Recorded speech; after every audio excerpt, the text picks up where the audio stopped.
Hello ក៏ដូចជាសួស្តីអ្នកនរគ្នាជួបមួយខ្ញុំពិភពបខ្មៅហើយយើងនឹងមកបន្តរឿងរបស់យើងដែលមានចំណងជើងថាឆ្លងភពខ្លះជាតួអង្គបន្ទាប់បន្សំកាត់មកភាគថ្មីនៅដំណាក់អ៊ូវ៉ាងហានសងក៏សួរទៅកាន់ឈីងអ៊ីថាយ៉ាងម៉េចហើយរកឃើញពួកសៅជាហើយឬនៅឈីងអ៊ីតបវិញថាអត់បានឃើញទេខ្ញុំបានបញ្ជូនមនុស្សឲ្យរកពេញប៉ាទៅហើយតិចពួកគេចុះពីភ្នំបាត់ហើយដឹងហានសងតបវិញថាប៉ុន្តែរនាំងការពារនៅខ្លោងទ្វារភ្នំអត់មានសញ្ញានៃការខូចខាតទេឲ្យពួកគេចេញទៅបានយ៉ាងម៉េចកើតឈីងអ៊ីនឹកឃើញអ្វីម្យ៉ាងក៏និយាយថាឬមួយក៏សៅជាទទួលបានរបស់ម្យ៉ាងនោះកាលនៅដែនដីអាថ៌កំបាំងហាន់សឹងបន្តថាលោកកំពុងនិយាយថាវត្ថុវេទមន្តអ៊ីលីងឡុងមានអានុភាពបំផ្លាញរនាំងការពារឬពិតជាអាចទៅរួចមែនតើសៅជាមនុស្សស្ដាប់បង្គាប់ណាស់ប្រកាសជាត្រូវជីឈឺពង្វក់ឲ្យចេញពីក្នុងបាក់ទាំងគ្មានការអនុញ្ញាតមិនខានបើដឹងបែបនេះខ្ញុំគួរតែសម្លាប់ជីឈឺចោលឈីងអ៊ីនិយាយថាកុំទាន់អន្ទះសារអីខ្ញុំនឹងប្រញាប់ចាត់កម្លាំងមនុស្សឲ្យតាមរកពួកគេឲ្យត្រឡប់មកវិញតែម្ដងពេលនោះក៏មានចាប់ក្រដាសមួយហោះមកឈីងអ៊ីក៏និយាយថានេះគឺជាអាគមបញ្ជាពីលោកមេប៉ាក់ហើយក៏លេចរូបរាងលោកមេប៉ាក់ចេញមកព្រមទាំងនិយាយថាពួកឯងទាំងពីរស្លន់ស្លោដល់ម្លឹងមានរឿងអីឬហាន់សងនិយាយថាលោកមេប៉ាក់ជាកំហុសរបស់ខ្ញុំដែលធ្វើប្រហែសត្រួតត្រាមិនបានល្អធ្វើឲ្យសៅជាត្រូវសិស្សទីមួយក្នុងបច្ជីឈឺនំរត់ទៅបាត់ឈីងអ៊ីក៏បន្តថាលោកមេប៉ាក់កុំព្រួយខ្ញុំនឹងប្រញាប់បញ្ជូនមនុស្សតាមចាប់ពួកគេមកវិញលោកមេប៉ាក់បាននិយាយថាបញ្ហានេះខ្ញុំទាយដឹងស្រាប់ទៅហើយឯងពីរនាក់មិនបាច់អន្ទះសារទេបើសៅជាគេស្ម័គ្រចិត្តព្រមចុះពីលើភ្នំអញ្ចឹងក៏បណ្ដោយឲ្យគេទៅចុះហាន់សងភ្ញាក់ផ្អើលបន្តិចព្រមទាំងនិយាយថាក៏ប៉ុន្តែមេប៉ាក់និយាយកាត់ថាគ្រប់យ៉ាងស្ថិតក្រោមកណ្ដាប់ដៃរបស់ខ្ញុំហើយពួកឯងគួរតែឈប់បារម្ភទៅមើលការខុសត្រូវក្នុងប៉ាក់ឲ្យបានល្អចុះរងចាំខ្ញុំត្រឡប់ទៅវិញឈីងអ៊ីជាមួយហាន់សងអោនគោរពព្រមទាំងនិយាយថាទទួលបញ្ជាកាត់មកជីឈឺជាមួយនឹងលបងខ្មោចពេលនោះលបងខ្មោចសរសេរអ្វីមួយយ៉ាងឲ្យជីឈឺមើលជីឈឺអានហើយក៏សួរលបងខ្មោចថាអញ្ចឹងឈ្មោះភ្នំនេះគឺជាវលៀនឬ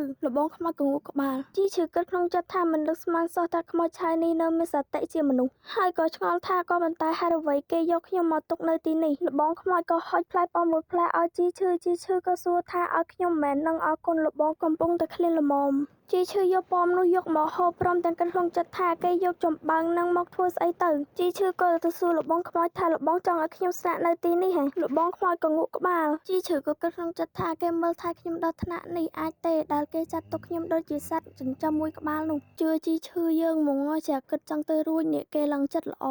ជីឈឺក៏រៀងបែកញើសបន្តិចលបងខ្មោចក៏ដឹងពីចំហាយពិឃាតរបស់អ្នកណាម្នាក់ក៏រុញជីឈឺទៅម្ខាងពេលនោះក៏មានដាវមួយហោះមកវាយប្រហារលបងខ្មោចជីឈឺក៏គិតក្នុងចិត្តថានេះគឺជាដាវរបស់សិស្សប្អូនតូចជីឈឺពេលដែលឃើញសៅជាក៏សប្បាយចិត្តជាខ្លាំងព្រមទាំងនិយាយថាសិស្សប្អូនតូចឯងមកជួយបងហើយសៅជាក៏និយាយទៅកាន់ជីឈឺថាសិស្សច្បងបងរស់នៅទីនេះទំនងដូចជាស្រណុកសុខស្រួលដល់ហើយណោះលបងខ្មោចស្រែកព្រមទាំងហក់ទៅវាយប្រហារសៅជាតែត្រូវសៅជាគេចផុតសៅជាសង្កេតមើលជីឈឺព្រមទាំងគិតក្នុងចិត្តថាមើលតាមសភាពគេក្រៅពីរបួសកន្លែងតាំងពីពេលដែលត្រូវខ្មោចឆៅចាប់យកទៅនោះគឺគ្មានរបួសអ្វីផ្សេងទៀតឡើយឬមួយក៏គេពិតជានិយាយមិនទាន់ចប់ផងជីឈឺក៏ស្រែកថាប្រយ័ត្នសិស្សប្អូនតូចដោយមិនបានប្រយ័ត្នសៅជាក៏ត្រូវលបងខ្មោចវាយប្រហារសៅជាក៏ហៅដាវវេទមន្តអ៊ីសាក់សៅជាគិតក្នុងចិត្តថាកម្លាំងវាយប្រហារពិតជាខ្លាំងក្លាមែនអាគមដែលខ្ញុំទៅតែប្រើលើគេមិនអាចបង្ក្រាបគេបានទាំងស្រុងហើយថែមទាំងធ្វើឲ្យគេខ្លាំងជាងមុនទៅទៀតជីឈឺក៏សួរថាសិស្សប្អូនតូចឯងមិនអីទេឬសៅជាក៏និយាយថាកុំចូលមក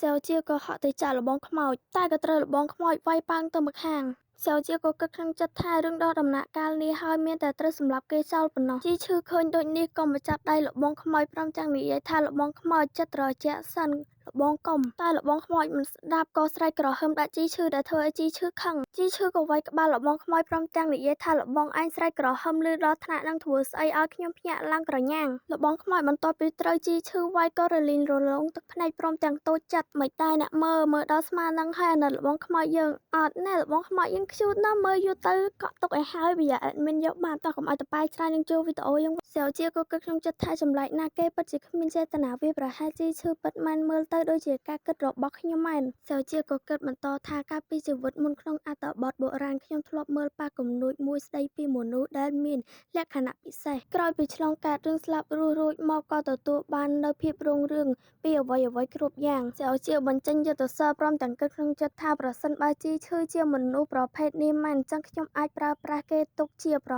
យោជន៍សម្រាប់គោលបំណងរបស់ខ្ញុំបានតែម្ដងសៅជាក៏បាញ់យុទ្ធសាស្ត្រទៅលបងខ្មោចតែក៏ត្រូវលបងខ្មោចគេចផុតលបង ខ្មោចក្រហមព្រមទាំងហាក់ទៅវាយប្រហារសែវជាក៏គិតក្នុងចិត្តថាល្អណាស់បញ្ឆោតគេបានហើយសែវជាក៏ស្ទុះយ៉ាងរហ័សមកក្រោយខ្នងរបស់ជីឈឺល្បងខ្មោចក៏ងាកមកវិញបំរុងនឹងវាយប្រហារសែវជាតែឃើញជីឈឺពាំងក៏ឈប់ងក់សែវជាឃើញឱកាសល្អក៏ស្ទុះមកពីក្រោយខ្នងល្បងខ្មោចហើយក៏យកដៃចាក់ល្បងខ្មោចសែវជាបើកភ្នែកធំព្រមទាំងគិតថាស្អីនឹងនេះគេអត់មានកិច្ចទេពេលនេះយ៉ាប់ហើយល្បងខ្មោចក៏បកមកវាយប្រហារសែវជាវិញជីឈឺក៏ស្រែកថាឈប់ភ្លាមជីឈឺក៏យកខ្លួនទៅពាំងព្រមទាំងនិយាយថាឈប់ភ្លាមជីឈឺក៏សួរទៅកាន់សែវជាថាសិស្សប្អូនតូចឯងមិនអីទេសែវជាក៏ឆ្លើយថាមិនអីទេជីឈឺក៏សួរសែវជាបន្តថាខ្លួននៅក្មេងណាស់មិនបានកំហឹងខ្លាំងសម្បើម្លេះមកដល់ភ្លាមក៏យកដៃចាក់គេទៅហើយមានរឿងអីមិននិយាយស្រួលបួលទៅល្បងខ្មោចក៏ស្រែកជីឈឺក៏និយាយឲ្យល្បងខ្មោចថាល្បងឯងក៏អញ្ចឹងដែរប្រាប់ហើយថាកុំឲ្យស្រែកឆាប់ស្ងាត់មាត់ភ្លាមជីឈឺក៏និយាយថាទៅអង្គុយត្រង់នោះឲ្យស្ងៀមទៅល្បងខ្មោចក៏រលីងរលងទឹកភ្នែកព្រមទាំងពេបមាត់មិនតិចតូចចិត្តតូចថ្លោមជីឈឺក៏ដាក់សែវជាឲ្យដេកទៅម្ខាងព្រមទាំងនិយាយថាប្រញាប់ដល់សម្លៀកបំពាក់ចេញទៅបងជួយព្យាបាលមុខរបួសឲ្យឯងជីឈឺគិតក្នុងចិត្តថាចម្លែកម៉ានកាលមុនពេលចង់ជួយដល់សម្លៀកបំពាក់ឲ្យគេតែងតែប្រកែកដាច់អហង្ការតែមិនលើកនឹងស្ដាប់បង្គាប់ល្អម្លេះកាត់មកពេលដែលជីឈឺរុំរបួសឲ្យសែវជារួចជីឈឺក៏និយាយថារួចហើយសែវជាក៏សួរជីឈឺថាបងអត់បានធ្វើស្អីលើគេណាយមិញនឹងមើលទៅគេដូចជាស្ដាប់បង្គាប់បងណាស់លើសម្ដីឯងនិយាយអញ្ចឹងគេមើលទៅពិតជាស្ដាប់សម្ដីបងពិតមិនក៏ប៉ុន្តែបងអត់មានបានធ្វើស្អីលើគេផងហ្នឹងសែវជាគិតក្នុងចិត្តថាមុនអាគមដែលខ្ញុំប្រើមិនអាចបង្ក្រាបគេបានស្ថានភាពទៅជាបែបនេះច្បាស់ជាព្រោះតែកម្លាំងធាតុរបស់ជីឈឺហើយជីឈឺក៏សួរសែវជាថាមិនហើយសពអូនតូចឯងមានដឹងថាគេត្រូវប្រែខ្លាយទៅជាខ្មោចឆៅទាំងរស់បែបនេះដោយសារអ្វីទេសែវជាឆ្លើយថាគេឈ្មោះមីងយាដើមឡើយជាកូនប្រុសច្បងនៃគ្រួសារលី3ឆ្នាំមុនស្ថានភាពគ្រួសារលីស្ទើរតែធ្លាក់ស្រត់ដុនដាបព្រោះតែខ្វះសមត្ថភាពក្នុងការគ្រប់គ្រងពេលហ្នឹងមេដឹកនាំគ្រួសារត្រកូលលីបានជាយកក្បួនតម្រាខ្មៅងងឹតពីអ្នកកាន់សាសនាតាវម្នាក់ដើម្បីយកមកបណ្ដេញឧបទ្រពចង្រៃចេញពីក្នុងផ្ទះព្រោះតែដួងចតារាសីរបស់កូនប្រុសច្បងនឹងត្រូវគ្នាជាមួយក្បួនតម្រានោះទើបធ្វើឲ្យគេប្រែក្លាយខ្លួនទៅជាបិសាចចាប់តាំងពីពេលនោះមកមុខចំនួនគ្រួសារលីក៏ត្រឡប់មកមានគោលចំហឡើងវិញហើយថែមទាំងរីកចម្រើនទៀតផងជីឈឺនិយាយថាទង្វើនេះសាហាវដោយសត្វដេរេឆានអញ្ចឹងព្រោះតែប្រាក់កិត្តិយសសំបីកូនប្រុសបង្កើតខ្លួនក៏ហ៊ានលើកដៃធ្វើបាបដែរសិស្សប្អូនតូចគេនៅមិនទាន់បាត់បង់វិចារញ្ញាញាណទាំងស្រុងទេមានវិធីអាចជួយគេបានអត់សែវជាតបថាគេទទួលរងឥទ្ធិពលបិសាចខ្លាំងក្លាណាស់ពឹងលើសមត្ថភាពខ្ញុំពេលនេះគឺមិនអាចជួយគេត្រឡប់មកដូចដើមបានឡើយជីឈឺសួរថាអញ្ចឹងមានតែត្រូវបង្ក្រាបគេប៉ុណ្ណោះមែនទេសែវជាតបទៅកាន់ជីឈឺវិញថាគេនៅមានសតិជាមនុស្សខ្លះដែរបើបង្ក្រាបវិញ្ញាណគេវាដូចជាខុសខើពេកត្បិតគេស្ដាប់បង្គាប់បងអញ្ចឹងទុកគេនៅក្បែរខ្លួនបងក៏ជាការល្អដែរនឹងបានជួយរក្សាសុវត្ថិភាពផងជីឈឺក៏សួរវិញថាទុកគេនៅក្បែរខ្លួនប៉ុន្តែគេជាខ្មោចឆៅមាឌធំយ៉ាងនេះបើមកតាមមិនពិបាកទេអីសែវជាតបវិញថារឿងនឹងបងមិនបាច់បារម្ភទេសែវជាហុចចិញ្ចៀនមកឲ្យជីឈឺព្រមទាំងនិយាយថានេះគឺជាចិញ្ចៀនគ្រាប់ពូជល្អិតនៅខាងក្នុងមានវាលលំហខ្ទង់30ម៉ែត្របងអាចឲ្យមីងយាយលាក់ខ្លួននៅក្នុងនឹងបានគ្មានអ្នកណាអាចរកគេឃើញទេជីឈឺក៏គិតឆ្ងល់ក្នុងចិត្តថាស្ដាប់ទៅទំនងជាមានមហិទ្ធិឫទ្ធិណាស់វាអាចជាវត្ថុវេទមន្តដូចក្នុងរឿងព្រេងដែរទេជីឈឺយកចិញ្ចៀនពីសែវជាហើយក៏ដើរទៅសួរមីងយាយថាមីងយាយលោកស្ម័គ្រចិត្តយល់ព្រមនៅក្បែរខ្លួនខ្ញុំទេមីងយាយក៏ឆ្លើយថា